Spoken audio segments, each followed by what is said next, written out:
Good morning, I'm Tanya Iser. I'm an investigative reporter here at Channel 8, and I'm joined today by Tiffany Baker. She will be our legal expert today as we continue in day 3 of the Aaron Dean trial.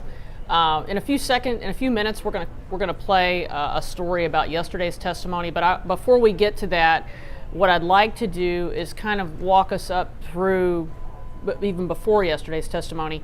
Last week we had a week of jury selection. It started last Monday. They brought in 200 potential jurors, whittled that down. There were dozens of people who were dismissed for a variety of reasons. A number of them because they expressed a bias one way or the other. Some people also just said, they had plans, they couldn't make it, whatever. But ultimately the jury that was picked, the 12 jurors, the two alternates. There are a couple of Indians on that jury, as well as one Latino member, but there are no black jurors, which has caused some consternation in the community. And so we moved to Monday. We had opening statements. It was a half a day, and we heard the prosecution arguing that that Aaron Dean's actions were not reasonable, and that he should not have placed himself in the situation and should not have killed Atatiana Jefferson. Conversely, the defense arguing the exact opposite and arguing that Aaron Dean was in fear for his life and that he had no choice but to do what he did. And then on Monday, we heard from Zion Carr, Atatiana Jefferson's 11-year-old nephew. Just heartbreaking to see this child on the stand. He was 8 years old when his aunt was killed, and the big thing that came out of that testimony was that Zion had previously and consistently said that when his aunt heard a noise outside, that she went to her purse, got her gun out, and went to the window and was pointing at the window with the gun. But when he testified on Monday, his testimony was that she had gotten the gun and it was always down to her side, and he also demonstrated that in court. So that caught both defense and prosecution off guard. And so that was the big thing. And so now let's take a listen to yesterday's story. It will walk us through what happened yesterday. It is dynamic video from Aaron Dean's body camera of the moment Atatiana Jefferson was shot. The jury saw it for the first time. It was released shortly after the shooting in October 2019. What people hadn't seen was what happened afterwards. Jefferson's cries and those of her 8-year-old nephew, Zion Carr, who was in the room with her. It is those cries that haunt Dean's partner, Officer Carol Darch, to this day. She testified for hours. In your mind or in your heart, what are you the most concerned about? Zion. What about? Just how he is, his well-being. Do you know that he testified yesterday? Yes, ma'am. Can I have a minute? She was questioned about their actions that day. She testified they never identified themselves as officers and that they didn't follow their training. Officer Darch says she never heard Dean yell gun, but heard him shout commands. And I go to turn around, and about halfway through my turn is when I hear a shot ring out, and I turn around, and that's when I can see her. She recalls Atatiana's eyes. How would you describe their eyes? As big as saucers. Defense attorneys asked her about what she thought once she arrived at the scene and saw inside Jefferson's home. The cabinets are standing wide open. There were things just thrown about. It looked like the house had been burglarized from the living room kitchen area. Another video the jury saw was the interview with 8-year-old Zion, who was questioned about 2 hours after the shooting. He cried as he recalled what he saw. I don't like when people do that to little people. They don't feel right. I understand the time. It makes me wonder who I'm going to live with now. The video shows a little boy scared, confused, and sad about what happened. In Fort Worth, I'm Rebecca Lopez. Yeah, Tiffany, every time I see that little boy, my heart just breaks. Yeah. I mean, it's my kid is about Zion's age, and I try to imagine, what it would be like for him to have gone through something like that, and then to have to testify in a trial. I can't even begin to really imagine such a thing. I mean, kids should really just have to watch, worry about what to watch on Disney Plus, Right. not something like this. Yeah, that was tough. So, the big issue that arose was that, Zion, like I said, consistently had said one thing, and then when he testified in court Monday, it was something different. How big a deal do you think that would be for the jury? So I guess my understanding is that everyone was expecting him to testify one way. And Even the prosecution. You could tell everybody in that courtroom was going, what? Right. So, it's always kind of a shock when a witness gets on and you're expecting them to say one thing and they may say something different. But we have to remember that witnesses, they're just regular people.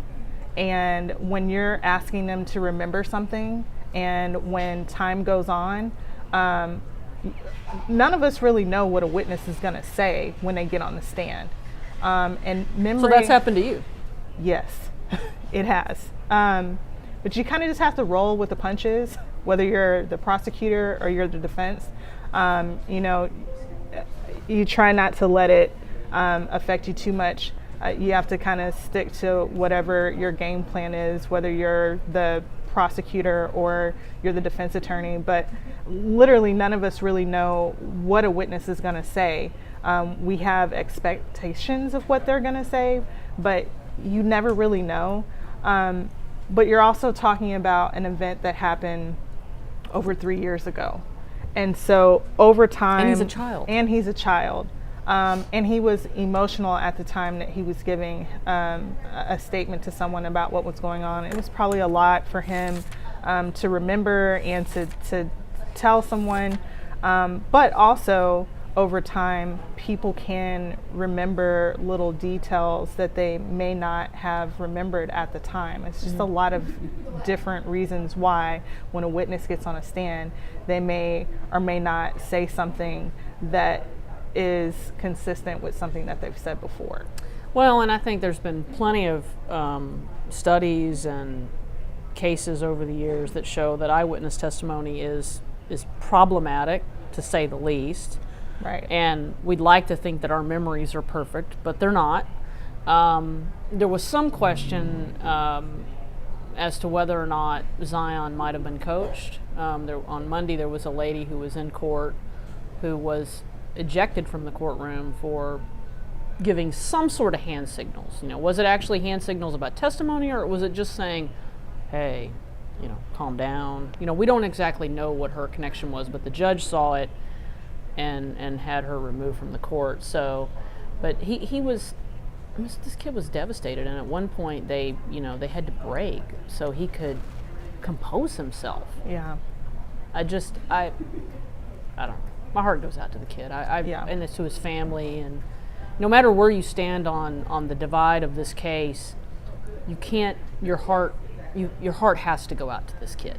Yeah, he witnessed something that no child really should have to witness, endure, or go through.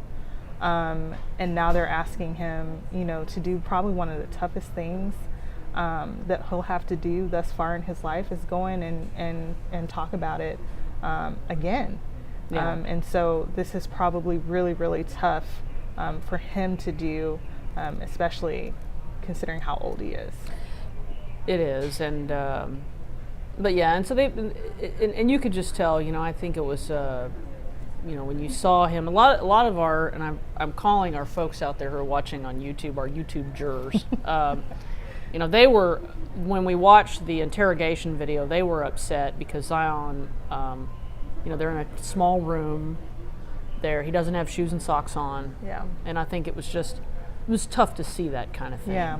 Mm-hmm. We've got some activity in the court. Let's go Oh, we got some activity. Okay, let's go take a listen. All right. So we know you're a crime scene officer. How long have you been a crime scene officer, sir? 5 years. All right. And have you gone through training with the Fort Worth Police Department for crime scene? Yes, ma'am. When was that, sir? That was from December of 2017 through March of 2018. Okay.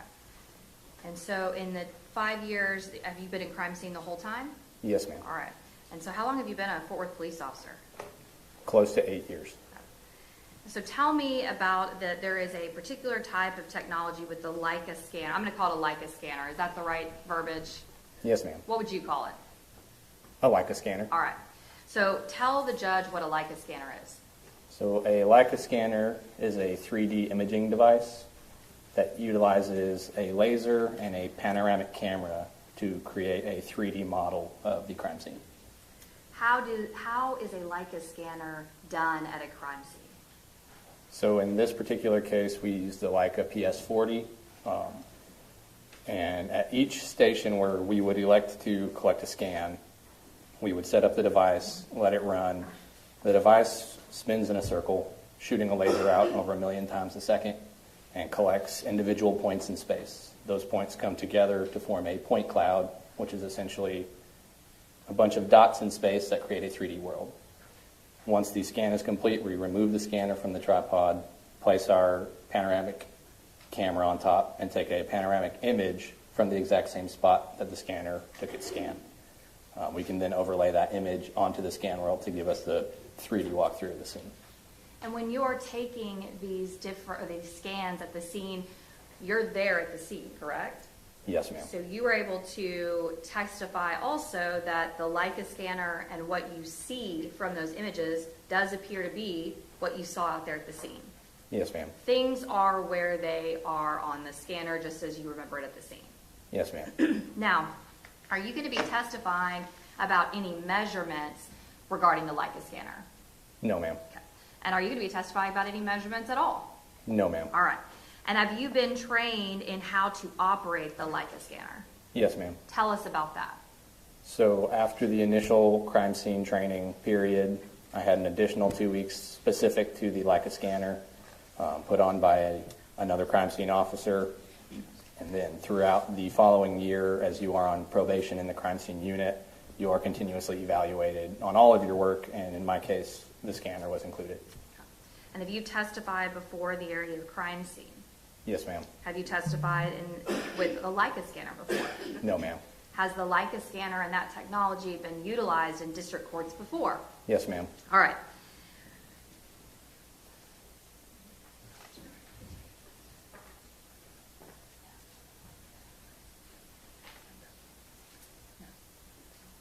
I'm going to pass a witness for purpose of this hearing.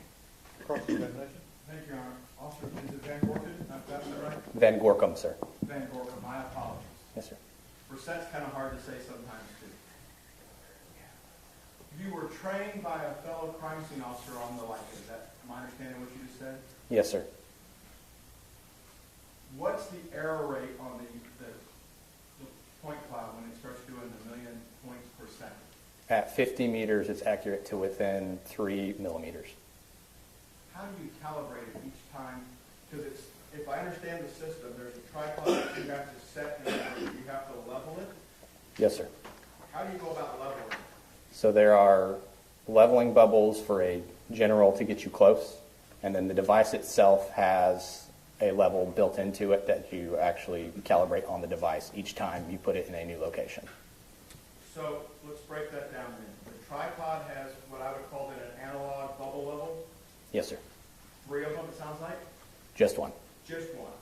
So we're only doing one dimension, not X and Y, when we're doing the level. I know it's a tripod, but you've still got 2 directions, X and Y. It is a spherical bubble level, so it actually calibrates both of those. Okay, so it's like a round 1-inch bubble? Yes, sir. You know what the error rate on that is? No, sir. When you mount this Leica device on top of the tripod, how do you go about calibrating it to say this is level, or does it adjust its own level? Does it have mechanisms or gyros that get it level? So this particular scanner does not. we manually have to do it. There is an LCD screen that gives us a readout, and it's essentially like lining up crosshairs. What is the error rate on your ability to line that up and get it actually level? I don't know, sir. Would that be part of the training materials from Leica? I don't know, sir. When you were in your 2-week training, did you have training materials actually produced by Leica to be proficient in this gear? There is a training manual in the office, sir. It was not specifically given to me in the training. It is available. What was given to you for the 2-week training? It was mostly scenario-based training, step-by-step instruction, field training. Sure. Done in an office setting, I imagine you probably scanned crime scenes office more than once in your training day. Yes, sir. After you unhook, is it a 1/4-20 traditional tripod mount for this device, or is it bolt on some way different? It is a completely unique tripod mounting system.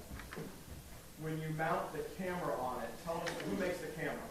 It's an NC Tech. It's an iStar camera. You're going to have to help Lisa with that.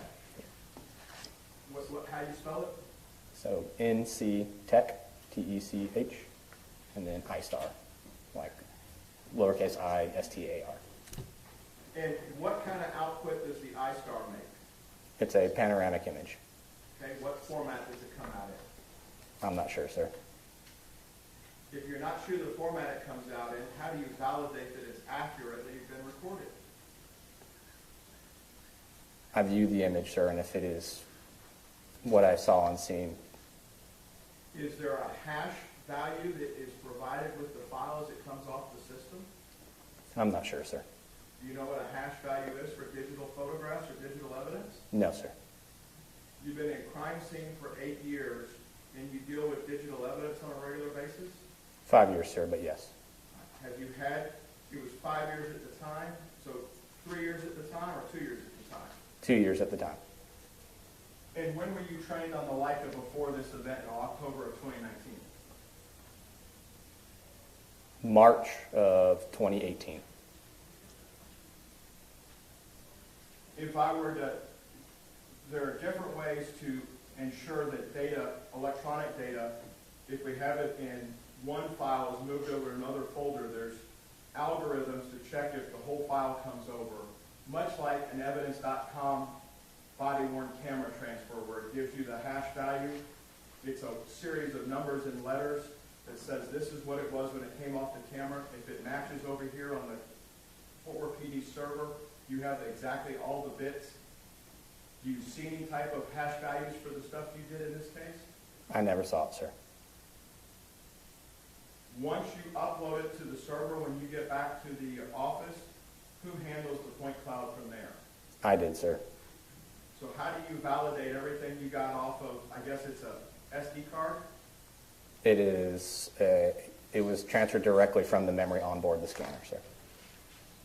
What type of memory is on board the scanner? I don't know, sir. How is that memory prepared before each scan? We create a subfolder on the scanner with which all the data from that site is added. And where I'm going with that type of stuff is memory, like on your Canon camera, we're still a Canon camera shop for crime scene photos, yes? Yes, sir. So where I'm asking on that question is, do you format the hard drive like you have to format a memory card for your camera before each use so we know that only the data from that is in there and there's no corruption since we don't have a hash value? No, sir, we don't do that. How did you go about transferring the data from the hard drive on the device to your computer or server at the police department? It is an Ethernet transfer, so plug into the back of the computer, plug into the device, and it transfers directly from the device onto the desktop. What about this Star camera? How does that data get to your computer? That is an SD card, sir.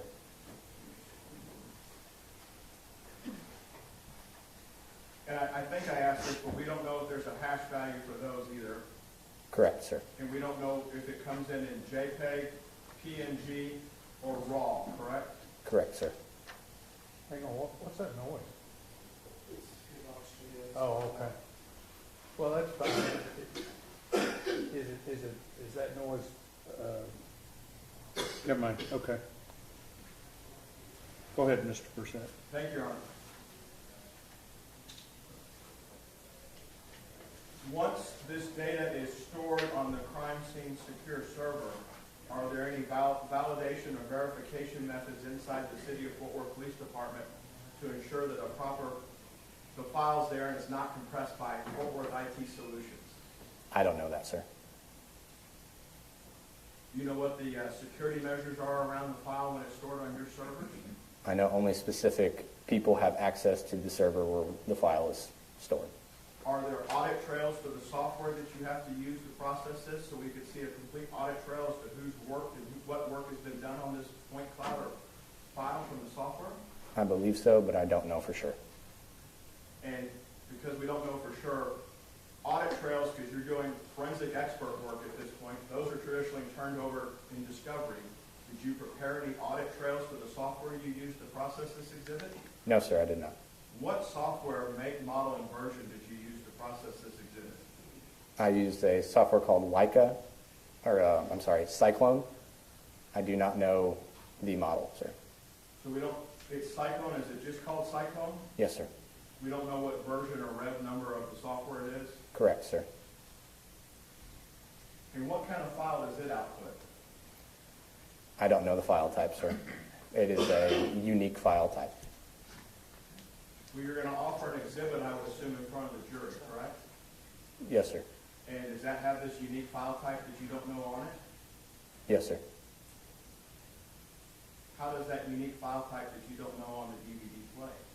So the file type put out by Cyclone, the scan data, I don't know that file type. The exhibit I will be presenting is a TrueView, and that is the file type, is a TrueView application. So how does it get from Cyclone to TrueView? So once all the scan data is input into Cyclone, it is optimized using their software. It does give an error rate. I do not know what that is. All, in this case, 15 individual scans are combined into a single scan world. And then the panoramic images are meshed on top of that scan world. Once that is done, we can export it as a TrueView. It's like saving as a different type of file almost, but you are creating a publishable item. Officer, you used a new term that we hadn't talked about before, mesh. Can you explain that? We overlay the panoramic image over the individual point clouds. Kind of like a layering effect? Similar, yes, sir. Similar like Photoshop layering then? I'm not familiar with Photoshop, sir.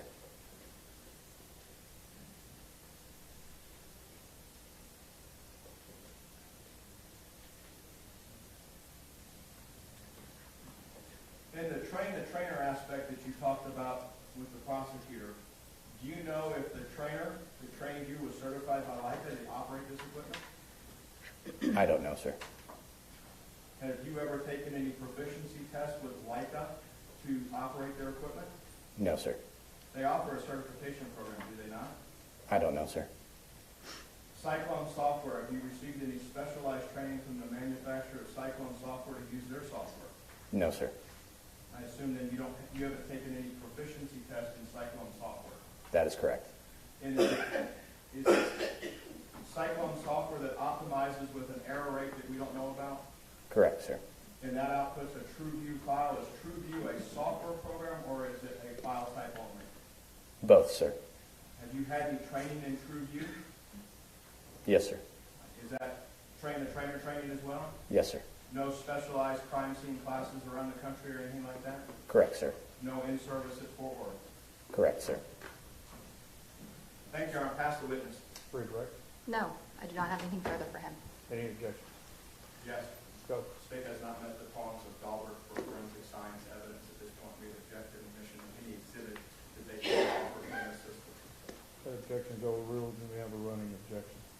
Can we identify the number too as well, Judge? Is this going to be State's Exhibit 3?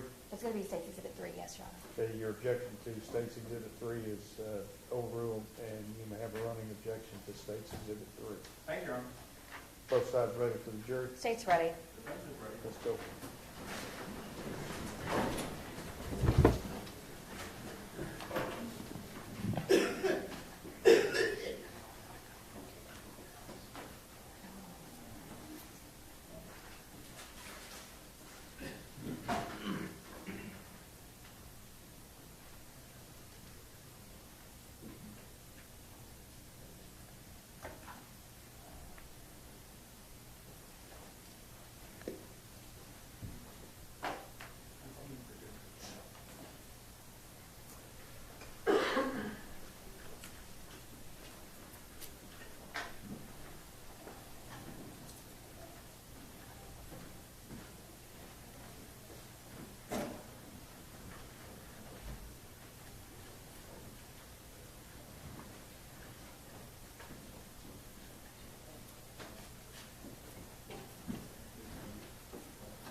Sir. Everyone may be seated.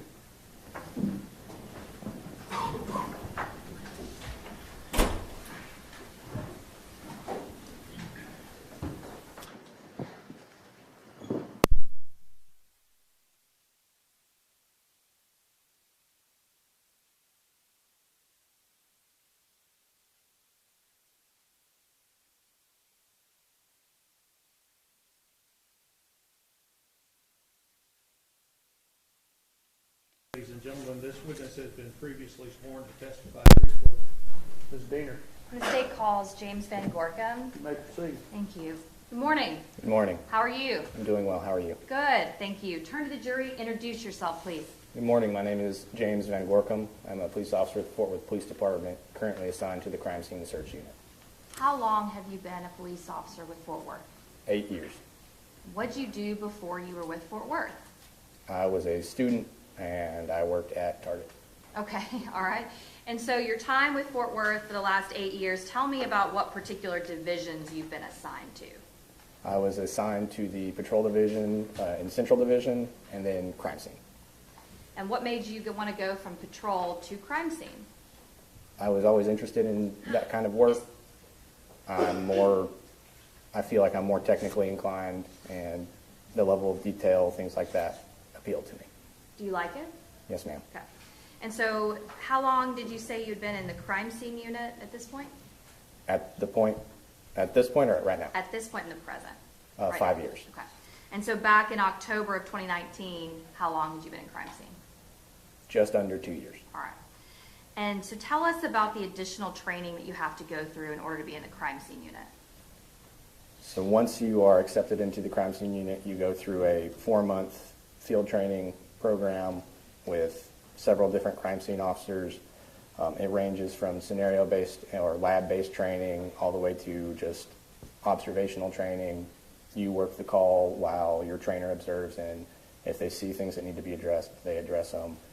It culminates in what we call a ghost phase, where your trainer is purely an observer, and at the end of your work offers corrections or additional advice, things that you can change. Once I completed that, I did an additional 2 weeks of field training with the Leica 3D scanner. What is the Leica 3D scanner? The Leica 3D scanner is a digital imaging device that uses a panoramic camera and a laser to create points in space and a 3D model of the scene or wherever we are scanning. Does it have the capability to measure certain locations from one point to another? Yes, ma'am. For purposes of today and what was done in this case, did you do any measurements, or did the Leica scanner do any measurements? No, ma'am. Did it purely just scan the crime scene? Yes, ma'am. All right. And did you actually go out to the crime scene off 1203 East Allen Avenue? Yes, ma'am. What day did you go out there, sir? That was October 12th, ma'am. And 1203 East Allen Avenue, what city is that in? Fort Worth. Is that in Tarrant County, Texas, sir? Yes, ma'am. About what time did you get called out to the crime scene? I was dispatched at about 5 a.m. and arrived on scene shortly after. And when you got there, were there other officers still there? Yes, ma'am. Were there other crime scene officers there? Yes, ma'am. Okay. Do you remember what other crime scene officers were there? Yes, ma'am. It was Crime Scene Officer Valderas and Crime Scene Officer Bain. Do you know what their purpose for being there? What were they doing? They were the primary crime scene investigators, ma'am. So why were you called to the scene in addition to them? Purely to collect scan data for the scene. And so tell us how you actually do that. How do you do a scan and set it up?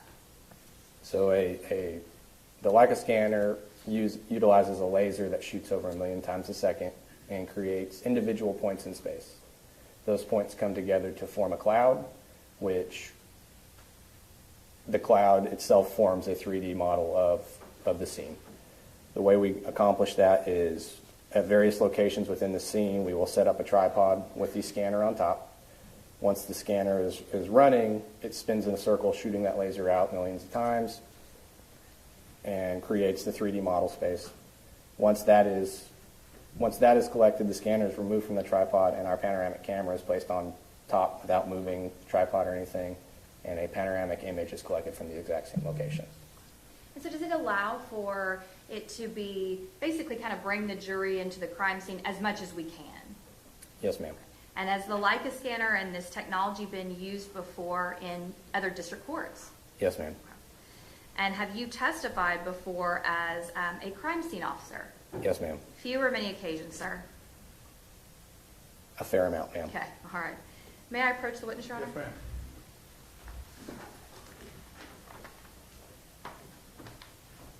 I have a hand here that's been pre-marked as State's Exhibit 3. Does that appear to be a disc that contains the Leica scan for this particular case? Yes, ma'am. And did you and I meet and have an opportunity to go over what the actual scan was and look at the photographs? Yes, ma'am. And did that appear to be a fair and accurate depiction of the crime scene that you remember, as well as the Leica scan that you did? Yes, ma'am. Your Honor, we'd offer State's Exhibit 3, and this has been previously provided to defense as well. Any objections other than those previously stated? No further objections, just guidance on the court on how we're going to publish on this. Well, and Your Honor, we've transferred it over to the desktop for purposes of this, for publishing to the jury. I renew my objections of what's being displayed under the hash theory that are covered in the brief in here. Those objections remain overruled and State's Exhibit 3 is admitted. Thank you, Your Honor. I'm now going to show you State's Exhibit 20 through 23, and then State's Exhibit 28 in order to 68. And if you'll just look at those for me.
Do all of those exhibits appear to be a fair and accurate depiction of the crime scene as you remember it from that night?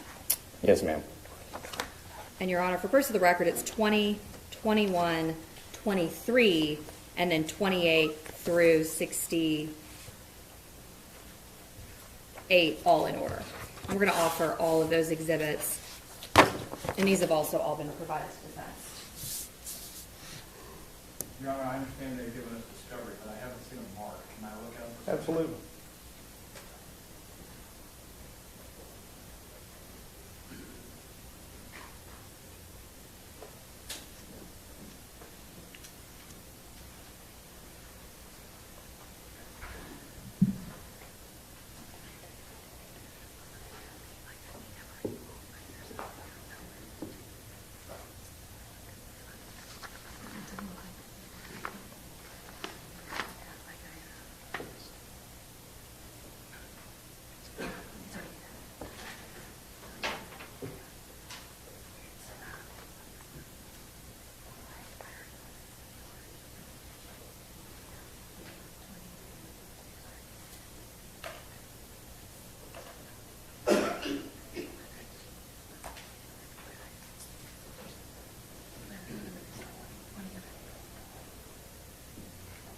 And Your Honor, for purposes of the record, States Exhibit 20 and 21 and 22 is already in evidence, already been admitted.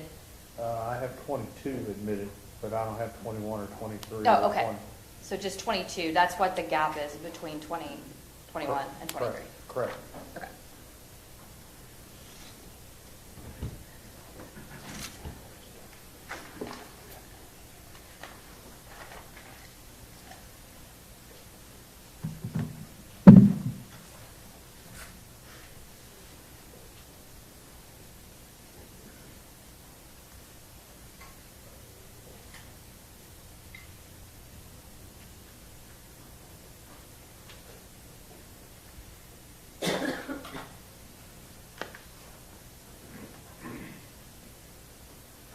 Taking this on witness on board, Your Honor. Yes, sir.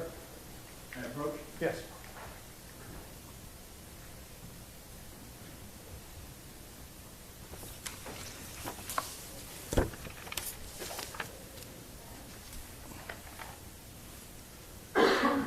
Your eyes will get there one day. Looking at the state's 63 and 67, you didn't take these photos, did you? That is correct, sir. These are Valderas' crime scene photos, but you were out there, correct? Yes, sir. States 63 and 67, do you know at the time that former Officer Dean discharged the weapon that the interior lights are on? I do. In the residence in the room of issue? I do not know, sir. So 63 and 67 may not be a fair and accurate depiction at the time of the event. All these photos are post the time of the event, correct? Yes, sir. It's fair and accurate to when I was on scene. Okay. Judge, we don't have any further objection to this fact. All right. So state's exhibits 20 and 21 and 23 and then 28 through 68 are admitted. It's okay. I'm going to, permission to publish those? You can Yes, just- yes, ma'am. Middle sweep.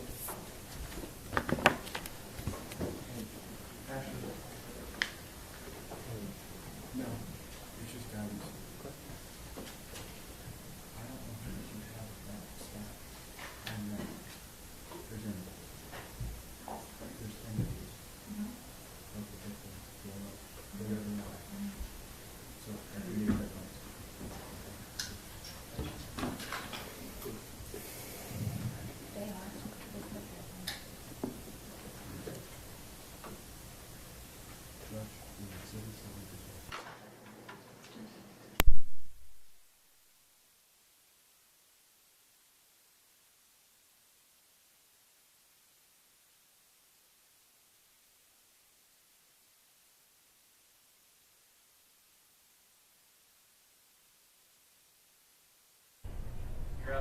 Okay, so Tiffany, they're just basically trying to enter evidence in, right? I mean, this is kind of the normal stuff. Yes. It's pretty mundane, but not very exciting. But it's the important stuff that has to happen. Yeah, so they had a hearing outside the presence of the jury where they were trying to enter in their expert as an expert so that they could get certain evidence in. Yes, ma'am. Okay, hold on. Now they're going to start back up. States Exhibit 20, we're looking at the front the outside of 1203 East Allen, correct? Yes, ma'am. Okay.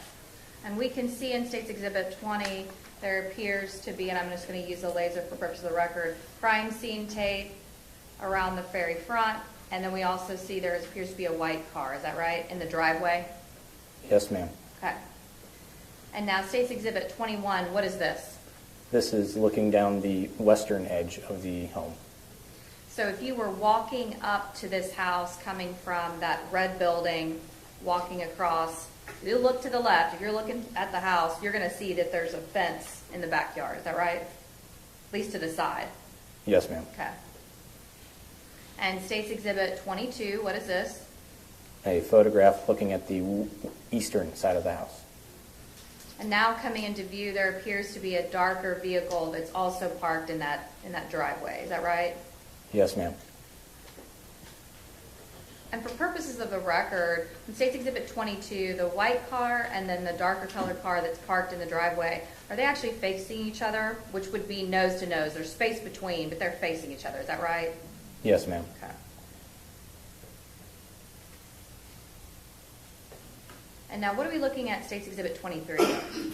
So this is the open lot to the east of the residence.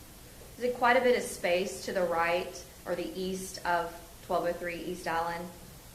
Yes, ma'am. Now where are we on State's Exhibit 28? Yes, ma'am. Now where are we on State's Exhibit 28? We are standing inside of the living room kitchen area of the home, looking down the central hallway. And State's Exhibit 29?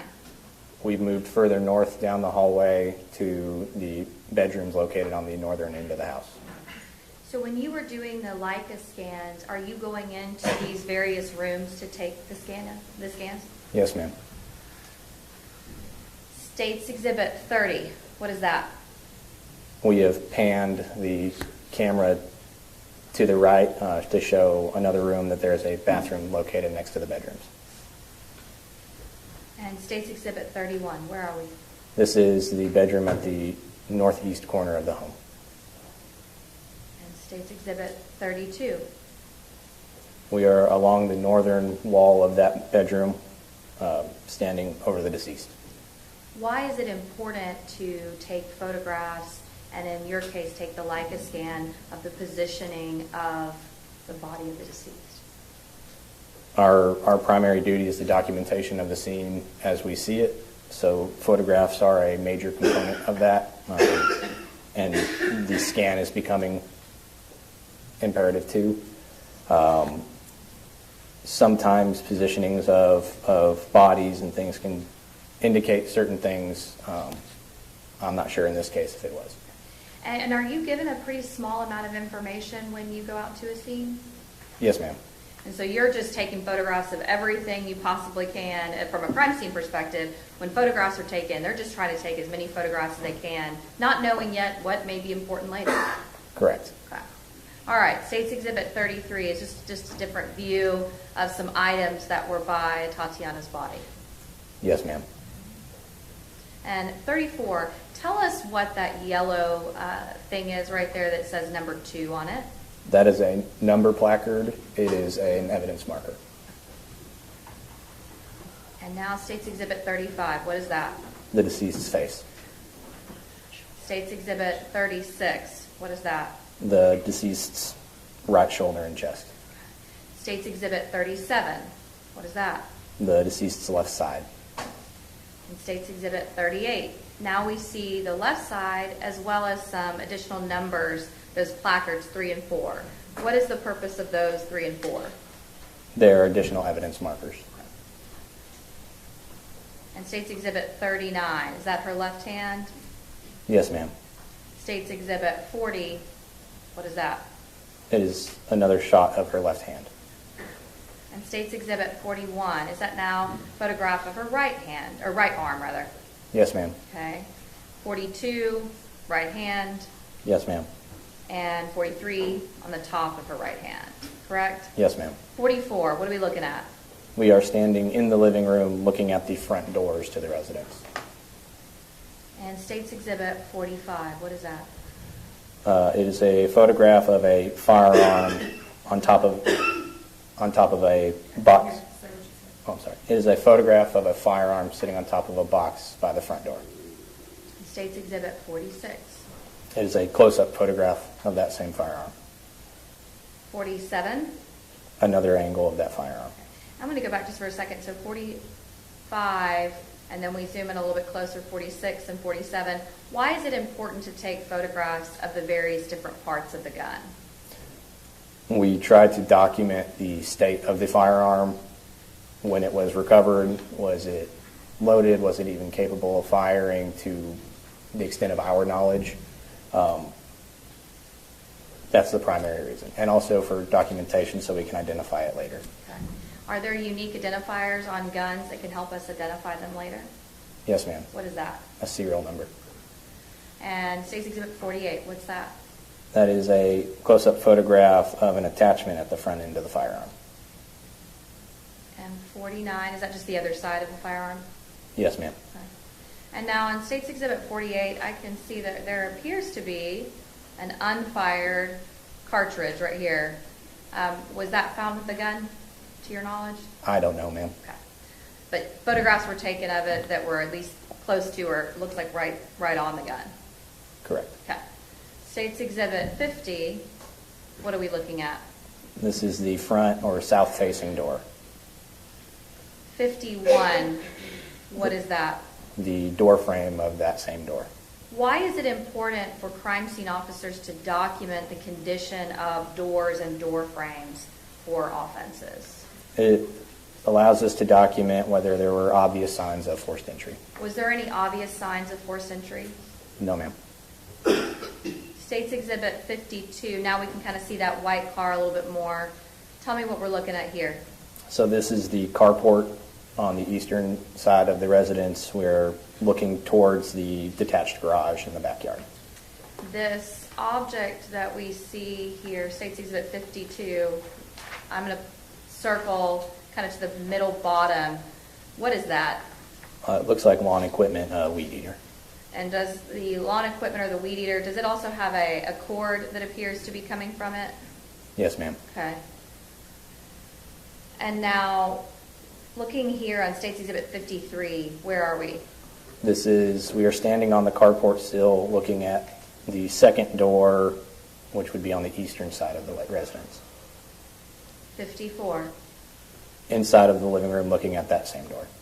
Were there any obvious signs of damage or tampering to the side door from what you can tell?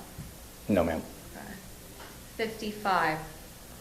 Where are we here? Standing near the white car looking to the north towards the detached garage. And 56, is that just another view of that darker car towards the house from the empty lot? Yes, ma'am. 57, just another view of the car, that second darker car, is that right? Yes, ma'am. All right, 58, what are we looking at? So we are looking at the area between the dark colored car and the edge of the house. I want to go back just 1 second to ask you about, are you able to see, and if you can't, that's all right, but we see that there's a weed eater of some sort. Can you tell what this item is behind the chair? I don't know, ma'am. Okay, that's okay. All right.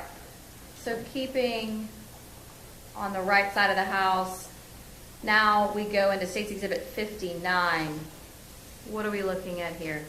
So we are standing at the front of the detached garage, looking to the west into the backyard through the gate. And is the gate open? Yes, ma'am. And there appears to be an orange cone. Why is there an orange cone there? Orange cones are sometimes used to mark evidence before a crime scene arrives so that it isn't overlooked or forgotten about before we can mark it. And State's Exhibit 60, is this just now looking the other direction? Better picture of the bike just to the right of that darker colored car. Yes, ma'am. State's Exhibit 61, a view of the outside looking into the backyard with the gate open. Can you tell which way that gate opens? Does it open towards you or going the different direction? It opens outward, so towards the camera in this photo. 62. Where are we now? So we are standing in the backyard looking at the northern side of the home. I want to go back just a second. On 61, if as the crime scene officer, I believe Valderas, you said, if he's standing right here outside of the gate is open at this point. Are you able to see on State's Exhibit 61, the very top of this window, if you were standing outside of the gate? It appears so, ma'am. And the gate's the same height all the way across, so even if that door is shut, this gate door is shut, you can still see the top of that window. Is that right? Yes, ma'am. All right, and State's Exhibit 63 and 62, a backyard picture facing those windows, and State's Exhibit 63, does that just appear to be with no light, no flash? Yes, ma'am. 64, now we see there's the cone, but there's also a number 5 placard. What's that for? That's another evidence marker. And 65, is that just a closer up view of that number 5 evidence marker? Yes, ma'am. What can you see in State's Exhibit 65? What is that item, number 5? It is a fired cartridge casing.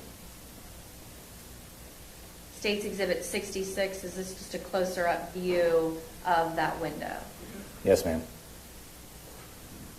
67, does that give us a better perspective as far as being dark outside, no flash being used? Correct. And 68, what is that? An even closer view of the hole in the window. And are we able to see in all these last few exhibits, 66, 67, and 68, that the blinds appear to be drawn at least halfway or so inside the bedroom? Yes, ma'am. Okay. All right. Now, permission to publish State's Exhibit 3, Your Honor? Yes.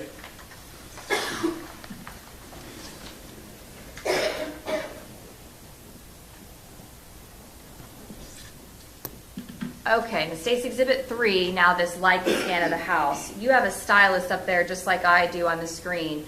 Will you start taking us through the crime scene and give the jury a perspective of what it looked like? Yes, ma'am. All right. And so we can see there appears to be an object over in the bottom left. What is that? That is what we call a NIST pole. That is our known standard. So the measurement between those two targets is a calibrated standard, and that helps us calibrate our measurements on the machine. Okay. And so take us around just the exterior and show the jury. So we have a lot of police cars. And now her house comes into view. All right. Now it's daylight outside at this point, correct? Yes, ma'am. When you get out there. All right. So take us through the next point. Take us through inside the house.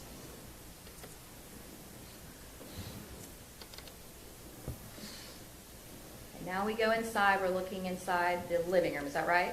Yes, ma'am.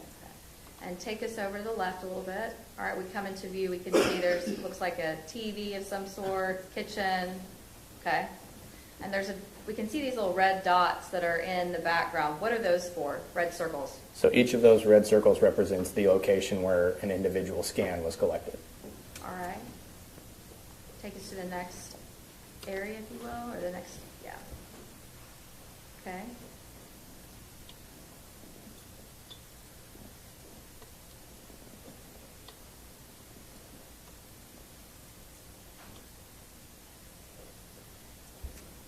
Okay, so just a different perspective now looking towards the doors.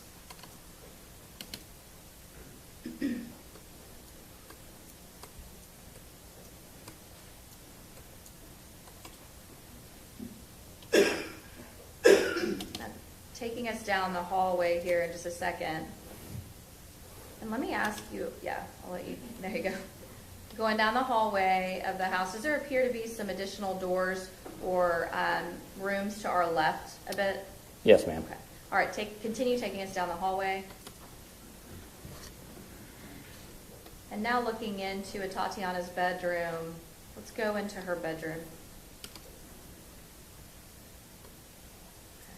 And now inside of her bedroom, there appears to be a TV over there to the right, and then there appears to be like a computer desk over there as well. Is that right?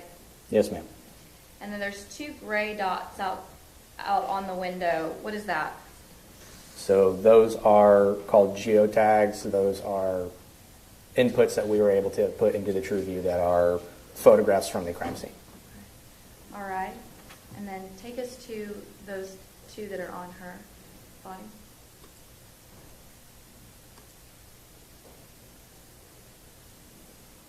Okay. And then take us to the next one. And what does that appear to be on placard number 2, sir? An unfired cartridge. All right. And so let's go out of her room.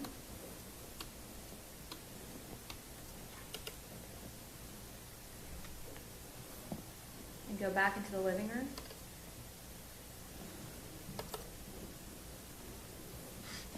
And let me ask you a question, if you will. Just scan us around into the living room for a second.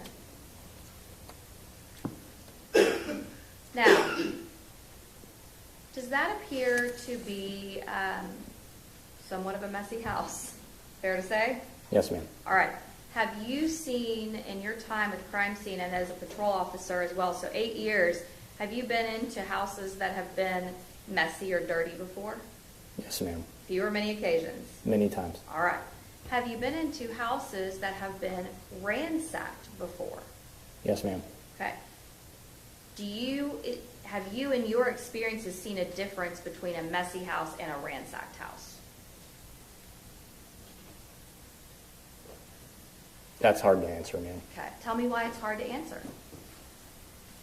I have been in houses that I have found out were ransacked that looked messy, and I've also been in houses where that's just how the house was. So Sure. it's hard for me to make any kind of conclusive statement on that. Sure. All right, so take us now outside.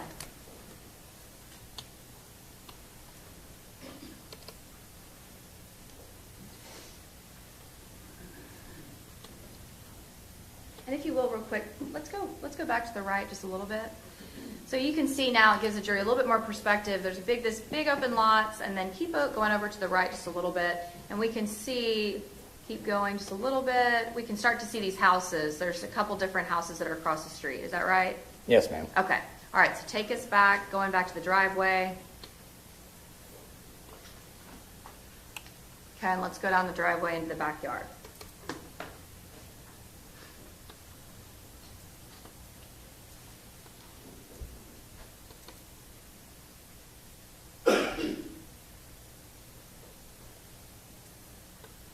And let me stop you real quick. So right there, this view looking at this white car, are we able to see this object that appears to be to the right of the car? Yes, ma'am. What is that? A lawnmower. Okay. And so continue on to down the driveway into the backyard.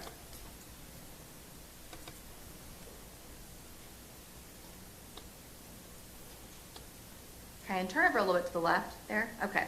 And so now we're able to see here that we've got this gate wide open here, but standing outside the backyard, you see the top of the window. Is that right? Yes, ma'am. Okay, so take us in the backyard.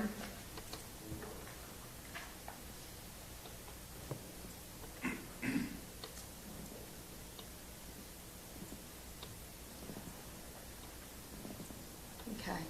Now go over in front of the window. There appears to be two objects on the ground, and then there's also a placard for evidence. What are those two objects? Can you tell? I believe they are gloves. Okay. And now click on the object that we see that's marked with a crime scene placard. Does that appear to be that fired casing that we've seen earlier? Yes, ma'am. Okay. And will you click on the 2 points that we see on the window? And that's that photograph we've seen earlier. Yes, ma'am. And that's just a different view a little further away of that window. Is that right? Yes, ma'am. All right. All right. So when you went out to the crime scene and you did all of these scans, what is the next thing that you did after you completed all the scans? So once we are done collecting scan data at the scene, we transport all the equipment back to the office, and then I transfer from the device onto our desktop computer at the office all of the scan data that was collected and input that into a program called Cyclone. And then at some point, is that file given over to our office so that we can see it? Yes, ma'am. Okay, all right. May I approach the witness, Your Honor? Yes, ma'am. And then that's pretty much all you had to do in this case, correct? Correct. Okay. Now, did I ask you to bring evidence with you yesterday in this case? Yes, ma'am. I'm going to show you what's been pre-marked as States Exhibit 111, States Exhibit 113,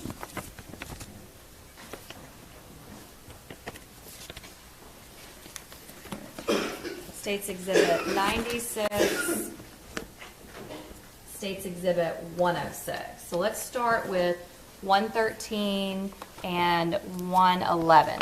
On 111, does that appear to be, well, all of these exhibits, but 111, does that appear to be one of the envelopes that you brought with you yesterday? Yes, ma'am. And where did you get States Exhibit 106, 96, 113, and 111? It was checked out from the property room. Okay, explain to us what the property room is. So the property room is the designated evidence storage area for the city of Fort Worth. It is a secure location that allows us to maintain a chain of custody over a long period of time of evidence items. They are the custodial entity for evidence in Fort Worth. Who has access to the property room? To the evidence storage area of the property room? Correct, where the evidence is kept. Only staff for the property room. Okay. And so whenever you went to get those items, did you have to check those items out and sign for those? Yes, ma'am. And whenever you brought them here to the court, did we then go through and open each one of those items of evidence? Yes, ma'am. Are there items inside of those boxes and envelopes? Yes, ma'am. Did all of those items, including the boxes, do they today appear to be in the same or substantially similar condition as when you brought them yesterday?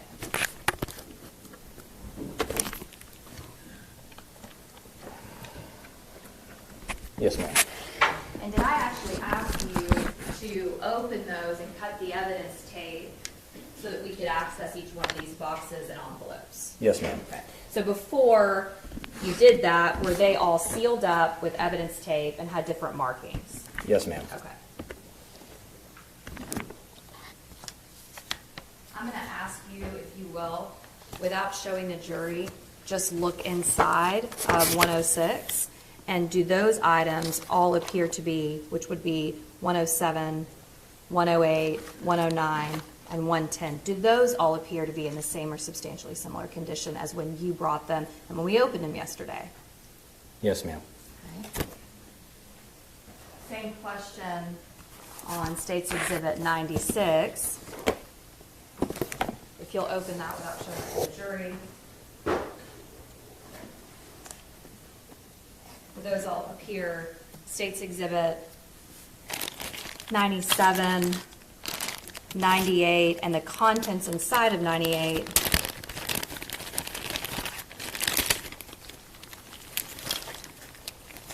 which is going to be 99 through 104, 105. Do those all appear to be in the same or substantially similar condition? Yes, ma'am.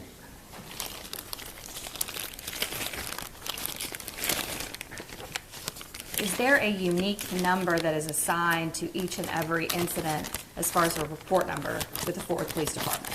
Yes, ma'am. And can you tell me what that number was in this particular case?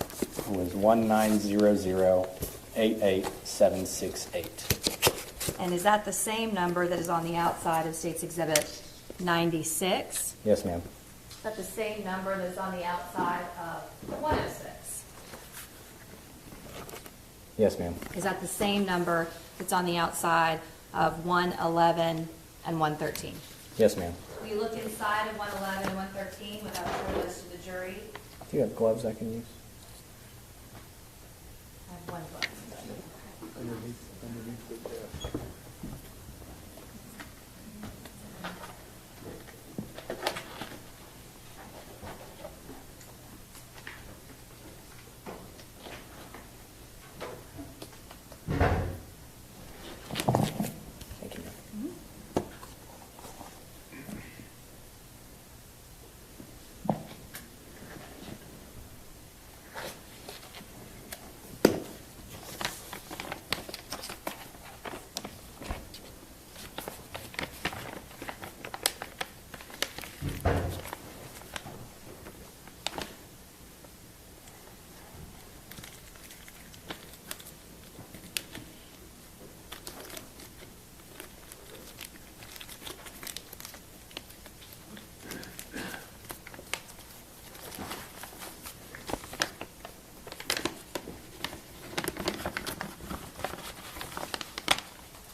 So now to State's Exhibit 111, the contents, which is 112, State's Exhibit 113, and the contents, which is 114.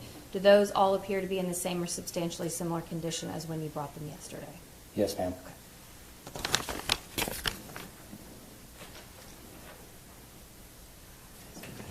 Thank you. Is a firearm, sir, is that considered a deadly weapon? Yes, ma'am.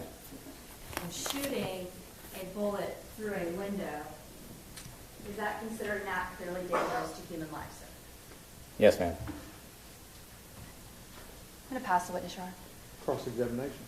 Is pointing a loaded firearm at a Fort Worth police officer considered aggravated assault on a public servant in the state of Texas? Yes, sir. Is that a felony offense? Yes, sir. It's a first-degree felony, isn't it? Yes, sir.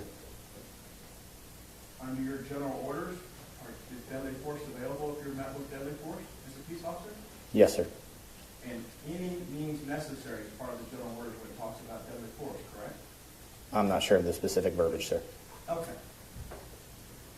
We had a chance outside the presence of the jury to visit a little bit. You agree with that? Yes, sir. I forgot to ask you, there's general orders, but when you get selected, it's a competition to get in the crime scene, correct? It's an application process, yes, sir. You have a basic peace officer license in Texas. The jury heard about TCOL certifications for communications yesterday. There's also one for peace officers such as yourself, correct? Yes, sir. What level of peace officer certification do you currently hold? Advanced. Can you take the members of the jury through the levels? Yes, sir. The first level, which is upon graduating from the academy, is a basic peace officer. You later, after time and continuing education hours, can earn the intermediate level, and then after that is the advanced level. The final level is master. And to be part of crime scene, you have to have some advanced crime scene classes once you're selected or get in, either before or after. And you have to have the same type of advanced classes for intermediate level TCOL, do you not? We do not require intermediate crime scene, but everybody does take it once they come into the unit. And that helps you get your intermediate peace officer certification as well, because you're checking the box off, yes? Yes, sir. Okay. Prosecutor asked you on direct about what information you have when you get to a scene. When you're called out to a crime scene, whether it's a burglary of a habitation, a homicide, a critical police incident, a police shooting, or use of force situation, you're going to take a briefing from somebody, correct? Yes, sir. Who did you take your briefing from in this case? Officer Bain, crime scene officer. Officer Bain, and there's another crime scene, senior crime scene officer, last name of Lee, is that correct? Yes, sir. You were paired up with Lee, and Valderas was paired up with Bain. Correct. You're not rookies anymore on the street, but once you go back into crime scene, you kind of have that yellow rookie stripe on the back of your stuff for a while, don't you? Yes, sir. You got a 1-year probationary period. Yes, sir. During that 1-year period, are there different stages like there are for being a rookie on patrol? So there's a start-off stage where you're an observer. That would be more during the actual field training. The 1-year probation starts at the end of that field training, and you are 100% working calls on your own. Any high degree, like high offense level or intense scene, a senior officer will come out with you. So you have, can I use FTO, but it's really like crime scene FTO? Yes, sir. You have crime scene FTO, then once you're cut loose and the sergeant over crime scene says you're good to go, you have another year of probationary period to stay in the unit. Yes, sir. Do you have to give the city of Fort Worth a commitment of time that you'll stay in the unit based on the money they're going to spend on your training? No, sir. During October the 12th, 2019, were you still in this crime scene FTO period? No, sir. You were in your probationary period? No, sir. Help me understand that. So my probationary period began March of 2018, ended March of 2019, so several months before this incident. Officer Lee went with me because when we deploy the scanner, it is typically a 2-man operation. In addition to general orders for the city of Fort Worth, does the Fort Worth Crime Scene Unit have what they call standard operating procedures, or SOPs?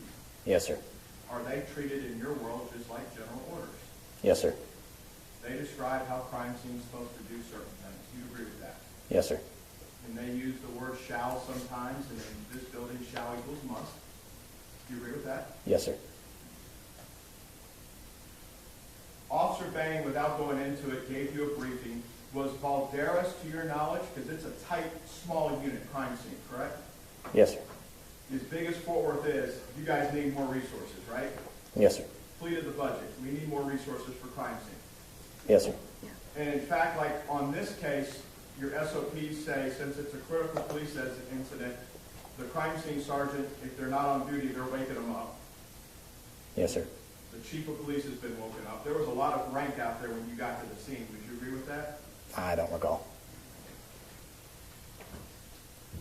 Was Valderas still in this crime scene field training officer program, or was he out because Bain was with him? I believe he was still in field training, sir. Did Valderas start behind you in the unit? Yes, sir. Once you got your briefing, you're able to ask whoever's given you the briefing for what you're supposed to do additional information, correct? Yes, sir.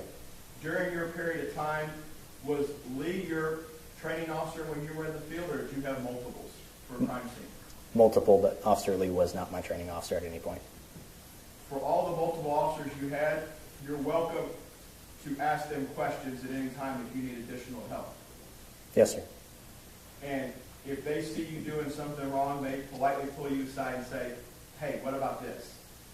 Correct, sir. They're challenging you because you want the best evidence before the finders of fact. You agree with that? Yes, sir. When you walked up, you have to make, is crime scene, you have to make an initial scene assessment on any scene to see if it's safe for you to be in the facility, the property, what have you, correct? Yes, sir. On your initial scene assessment, you came up in the early morning hours when it was still dark. Yes, sir. Could you tell from walking up to the residence whether the residence had a rear entry door? No, sir.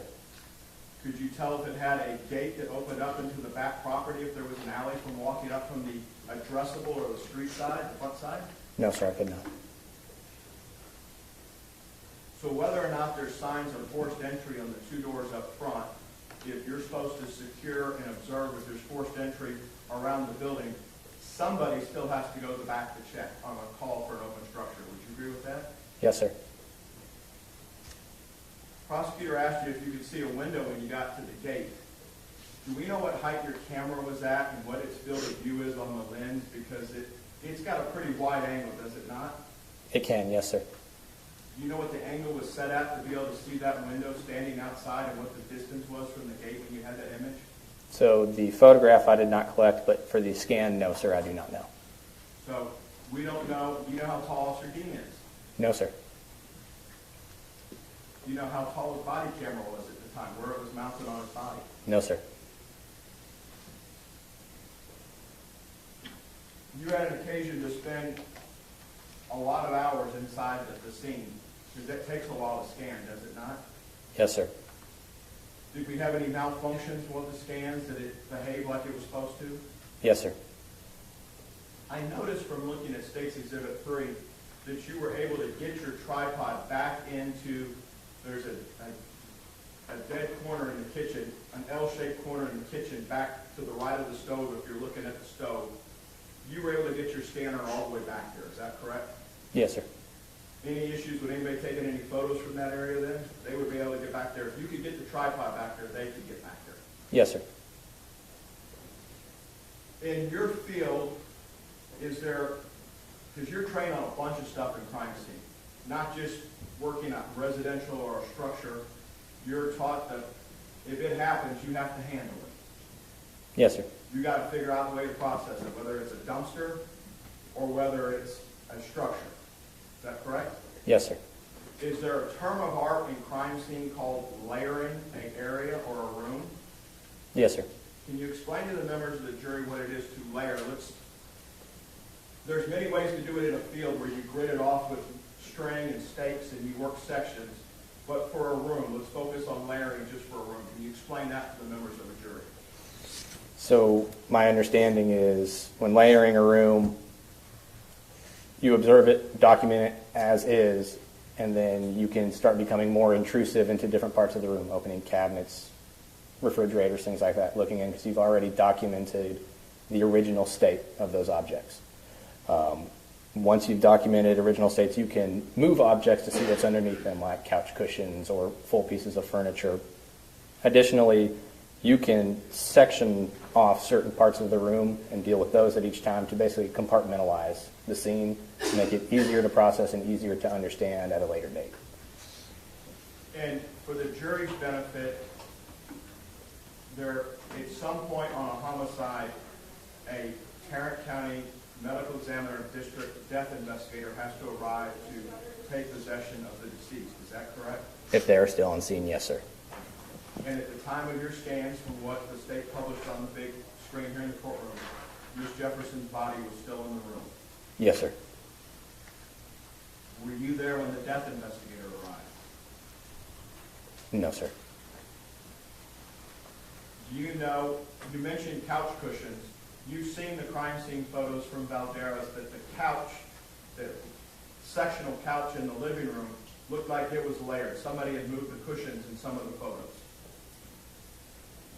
I don't recall. I'd have to see the photos again, sir.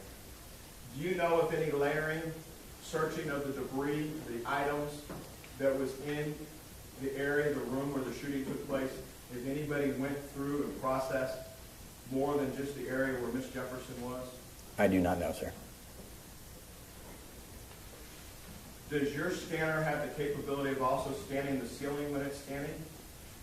Yes, sir. I don't know if you've watched Officer Dean's body-worn video or not, but there's audio on it. That would be typical for an Axon camera, correct? Yes, sir. If I heard what appears to be a smoke detector going off, was that still going off? A 1 minute chirp? Did you ever isolate or figure out when you were in the room, because you were probably in there the longest, of where that chirp was? I don't recall, sir. Would your scan show us if the rooms had smoke detectors we could look at later? It should, yes, sir. Did you make any notes or observations? That didn't catch your attention. No, sir. It's common. Did you make any observations about the structure of those storm doors? Was it glass or was it screen? Or you don't know, or both? I don't know, sir. I'm sorry, say it again.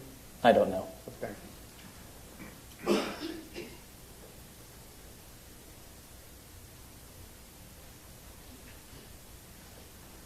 Thank you, officer. Pass witness. Read the record. Nothing further, Your Honor. Okay, I'm going to say your name wrong. May he be excused? No objection from the state. Thank you very much. You may step down. Thank you, Your Honor.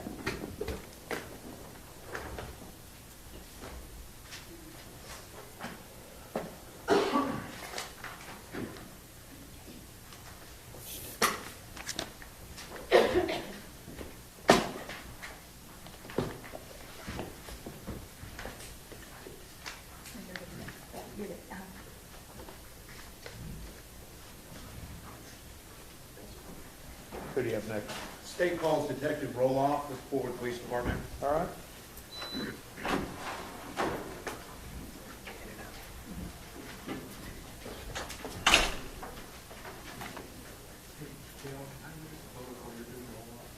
Sure. Yes.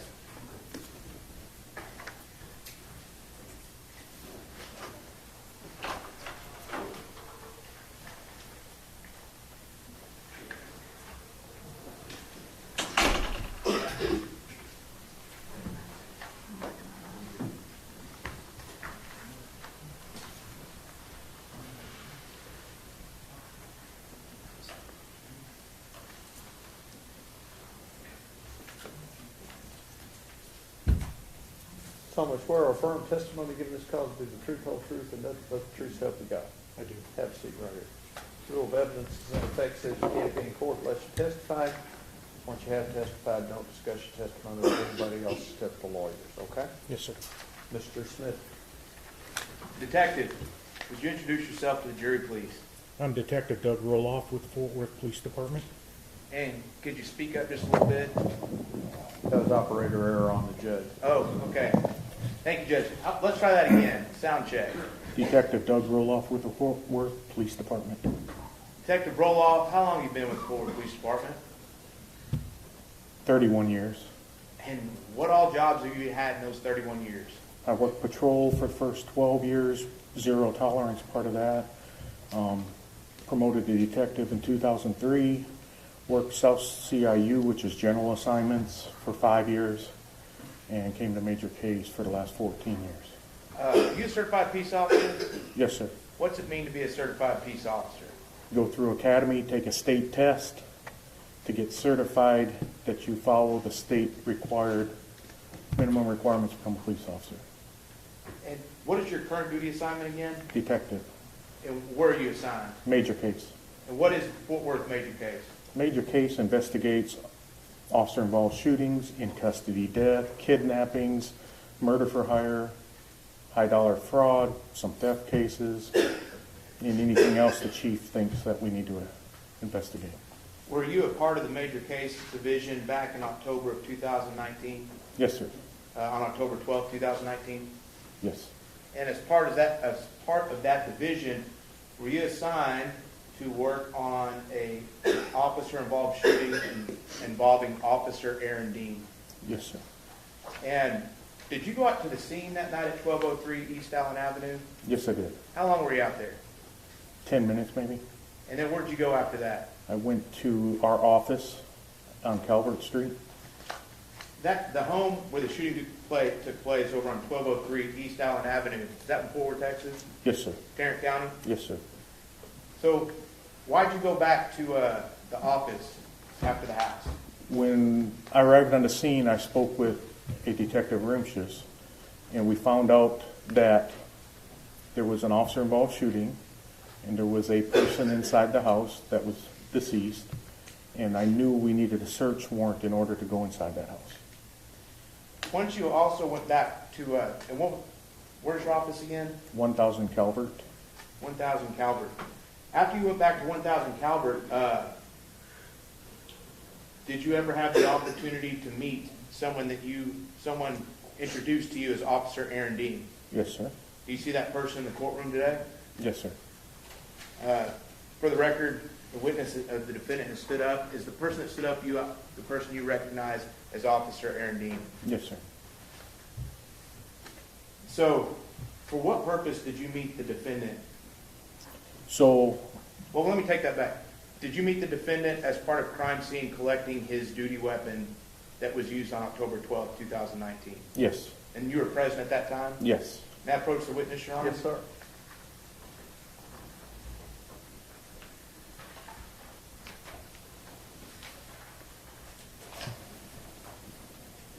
Now, were you also present for some paperwork that was done in collecting that weapon that was fired on October 12, 2019? Yes. And if I may, here's a copy of that if you need it to refresh your memory. Did you fill out some paperwork when you collected that firearm? Yes. Did you document the serial of that firearm? Yes. Now I'm opening up State's Exhibit 6, what's been marked as State's Exhibit 6. In that, do you see State's Exhibit 107? Yes. And is that the same firearm that was collected from Officer Dean in the early morning hours of October 12, 2019? Yes. And how do you know it's the same? Because I have it listed as a serial number of one I collected from him. You collected it from the defendant and it has a serial number. What is a serial number on a firearm? It's an identification specifically given to each firearm to identify make, model, and serial number when it's made. And so that helps you identify to say, that is the firearm that I collected from the defendant on October 12, 2019. Yes, sir. And as a result, did you also recover, now firearms have multiple pieces, did you also recover a magazine? Yes. And what is a magazine? Magazine is what ammunition is loaded into and then loaded into the gun. All right. And is that magazine in State's Exhibit 108? Yes. Marked as 108, is that the magazine that was part of this firearm? Yes. Now, were there some bullets in the magazine and the gun? Yes. Is the baggie marked State's Exhibit 109, does that have the round that was chambered in State's Exhibit 107? I cannot say for sure. Cannot say for sure, that's fine. And then what about State's Exhibit 110? That's ammunition also, and I don't know if that was in the gun. Crime scene did that. Crime scene did that, okay. Yes. But you're for sure that State's Exhibit 107 and 108 are from the defendant? Yes. Your Honor, may I take State's Exhibit 106 over to defense for review? Yes, sir.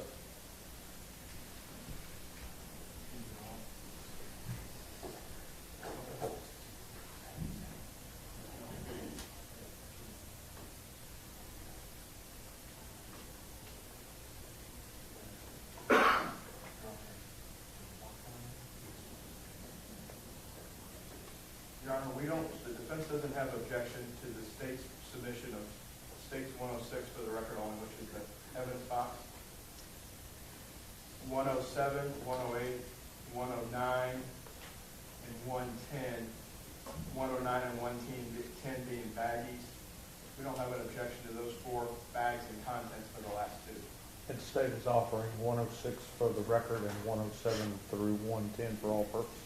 106 for the record, Your Honor, 107, 108, 109, and 110 for all purposes. Very good. And 106 is for purposes of the record. Yes, Your Honor, and for the record, 107 and State's Exhibit 107, the firearm is secured with zip ties to State's Exhibit 106. It has been placed in a safe manner with zip ties, making sure that it is inoperable at this time. And State's Exhibit 108 is secured the same way with zip ties. Thank you. So, Detective Roloff, State's Exhibit 107, that's the gun. Is that a firearm? Yes. Firearm's a deadly weapon. Yes. Nothing further, Your Honor. We'll pass the witness. Cross-examination. Judge, good morning. How are you, Detective? Good, sir. You got to the scene, and then you became the person that had to go back to the office to draft the warrant, correct? Yes, sir. And you put some information in your warrant. You put in there that a weapon may have been displayed at a peace officer. Do you recall that? Yes, sir. And in the state of Texas, that's a first-degree felony to point a weapon at a peace officer, correct? Yes, sir. A peace officer that's in a full uniform. Yes, sir. So to collect evidence at a location such as that, you need a warrant to get in. Yes, sir. Or you could get consent, but there was nobody there that you could find and sign consent, correct? Correct. Based on what had taken place. So the evidence that was removed from the scene was removed under a warrant. Is that safe to say? Yes, sir. Prosecutor asked you about when you got to see former Officer Aaron Dean. He went to y'all's location. Is it 1000 Calvert? Yes, sir. Is that the old training academy on the other side of the river? Yes, sir. Were you present when they took who took the photos of Officer Dean and Officer Darch against the nondescript wall to show what they were wearing? That would have been Crime Scene Officer Duman. And is that something that's commonplace to document for your world in major cases, exactly how the officers looked at a given time? Yes, sir. Done in every critical police incident, any use of force that y'all are investigating? Yes, sir. That wall's been used a lot. Yes. When you're there, the weapon that is in Dean's holster at the time of the photos, that's the weapon that was just admitted here before the jury. Is that correct? Yes, sir. Dean's issued another weapon that night, is he not? Yes, he is. Can you explain that to the members of the jury? We have in officer-involved shootings, or any time a weapon is used by law enforcement. In the city of Fort Worth, we collect the gun they use so that it can be tested at the crime lab to verify shell casings, projectiles on the scene and so forth. But at the same time, we do not leave our officers unarmed. We replace the gun that they have with an exact duplicate of the one we took. At some point throughout this, the jury may not know the day, but at some point a warrant was written. This is Saturday morning. The warrant's written Monday evening, signed by Judge Wolf when he brought back to the courthouse here to sign it. You know about that? Yes, sir. Were you here at the courthouse when he signed it? No, it wasn't. At some point, parts of Aaron's weapon that are no longer in that box were given back to him. Do you know that? Yes. Can you explain how that happens? So I believe his gun originally had a flashlight on it, and I think that property belonged to him. That may have happened that night, actually, because the gun I issue or had to issue him was a exact duplicate of the gun, but we don't have any of the extra stuff that he had on his gun. If it was that flashlight, if I'm correct on that. And so we take that flashlight off the gun that he turned in to put it on the gun that he was replaced with. After that photo against the nondescriptive wall is taken, you take his gun. At some point, somebody has to take his Axon taser camera system. Is that correct? So the night that this occurred, and what usually happens, let me go by what happens with our critical police incidents. If they have video cameras, so forth, we have a docking station in our office. We have the officers come in, put your camera on the docking station so it can be uploaded to our server or evidence.com, the server that controls all of our video. So that would have been placed on the docking station that night, I believe, and so that we would have access to it to review video, because we immediately restrict access to video. Did a lieutenant, if you recall, come in and take Officer Dean's camera from him? I do not know who did that or who loaded it on the docking station. You know Lieutenant Holford? Yeah? Is he part of Major Case? No. He's a patrol lieutenant.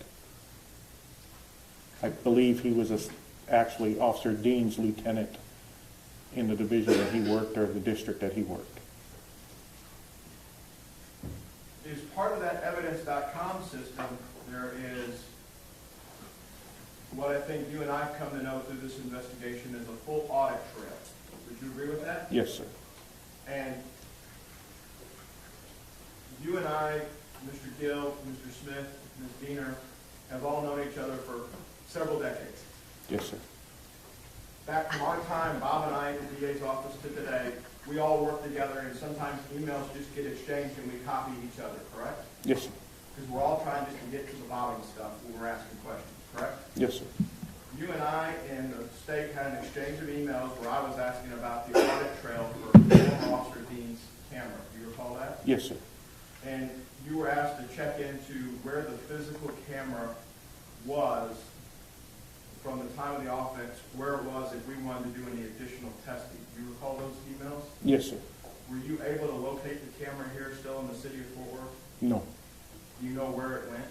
It went, so the camera that Officer Dean had was an older generation camera, and what was told to me by our camera specialist at the academy was after it was turned back into the academy, they sent it back to evidence.com because we upgraded our camera systems.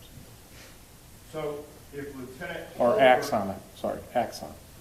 if Lieutenant Holbert took the camera and it wasn't actually taken by Major Case, then it may not have got booked into evidence or preserved or held like Major Case normally does, and it could have.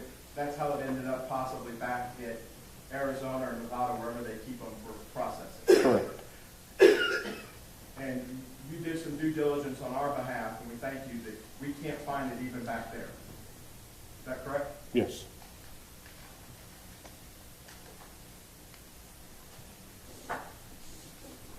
Thank you, Detective. Pass the witness. Pretty great. No further questions, Your Honor. Madam Inspector, roll off be excused subject to any potential recall. No objection from the state. Yes, Your Honor. Thank you. Thank you, sir.